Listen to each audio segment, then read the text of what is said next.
Well, in other news, renewed fighting in northern Gaza is fueling a dispute within Israel's war cabinet. Gary Lane has that story and more from the CBN newsroom. Gary?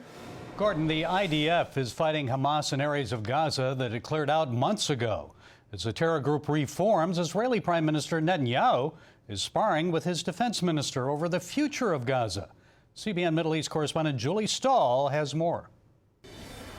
As the fighting intensifies in central and northern Gaza, a friendly fire incident near the Jabaliya refugee camp left 5 Israeli soldiers dead and 7 more wounded.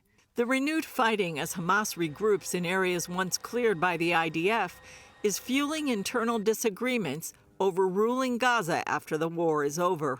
Israel's defense minister is blaming Netanyahu because he hasn't helped other Gazans take control. I call on Prime Minister Benjamin Netanyahu to make a decision and declare that Israel will not rule over civilian affairs in Gaza.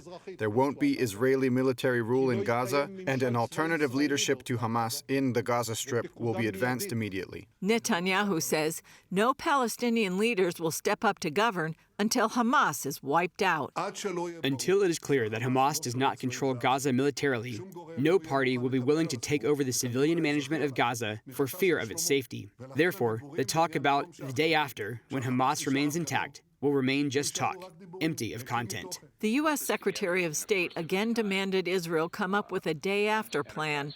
The U.S. is pushing for a two-state solution with the Palestinian Authority in charge.